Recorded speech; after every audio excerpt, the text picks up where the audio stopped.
নাহমাদুহু ওয়া নুসাল্লি আলা রাসূলিল কারীম। সম্মানিত আশিকে রাসূলেরা, আপনারা আমার সালাম গ্রহণ করুন।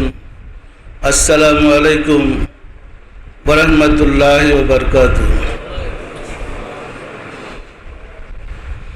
হিজরির নববর্ষ শুরু হয়েছে।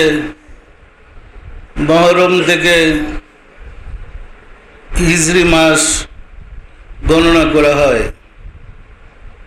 সম্মানিত আশিকে রাসূলেরা, এই হিজরি মাস সৃষ্টি হয়েছে হযরত রাসূল সাল্লাল্লাহু আলাইহি ওয়াসাল্লামের হিজরত থেকে হিজরি, এবং এই মাসের প্রথম মাস হলো মুহররম মাস, সম্মানিত মাস। সকল মাসের চেয়ে অধিকতর সম্মানিত মাস হয়েছে মুহররম মাস। এর মূল কারণ, মহান রব্বুল আলামিন এই মুহররম মাসের 10 তারিখে কুল কায়নাত সৃষ্টি করার পরে সমগ্র সৃষ্টির মাঝে তিনি প্রভু হিসাবে, প্রতিপালক হিসাবে তার অভিষেক অনুষ্ঠান উদযাপিত হয়েছিল।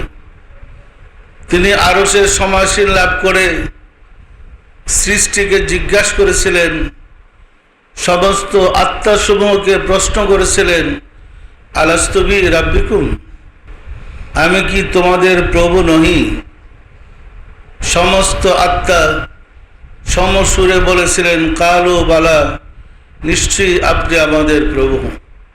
আল্লাহর অভিষেকের অনুষ্ঠান ছিল 10 মুহররম। সেই হিসাবে বৎসরের মধ্যে সবচেয়ে সম্মানিত মাস আশুরার মাস। আষাঢ় থেকে আশুরা, আশুরার শব্দ হল 10, মুহররমের 10 তারিখে।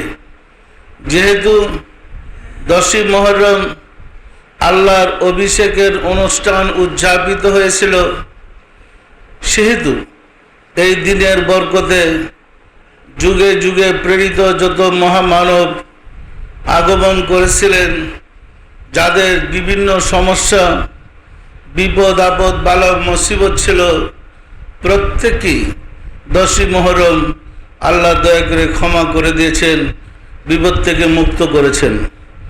সম্মানিত আশিকে রাসূলেরা, সেই পথ বেয়ে সুফি সাধকগণ, তাদের অনুকরণ করেই সুফি সাধকগণ নিয়মিত সারা বিশ্ব জুড়ে 10ই মুহররম আশুরা উদযাপন করে থাকেন।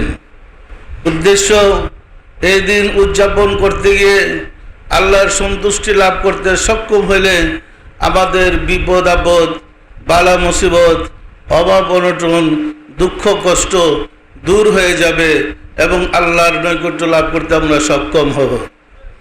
সম্মানিত আশিকে রাসূলেরা, প্রত্যেকের এলাকায়, প্রত্যেকের বাড়িতে, প্রত্যেক খানকা শরীফে এই অনুষ্ঠান উদযাপন করার প্রয়োজন আছে। কি বলেন, আছে না নাই? যার যার এলাকায় অনুষ্ঠান উদযাপন করবেন, ছেলে মেয়ে নিয়ে, ভাই ব্রাদার নিয়ে, আত্মীয় স্বজন নিয়ে, এই কারণে যে সবাই জানুক আশুরাটা কি। আপনারা যখন যার যার এলাকায় আশুরা অনুষ্ঠান উদযাপন করবেন, তাহলে আপনাদের কাছ থেকে শুনে মানুষের আস্তে আস্তে ভুল ভাঙবে এবং আশুরা যে সিয়াদের অনুষ্ঠান, এই চিন্তা আর কেউ করবে না।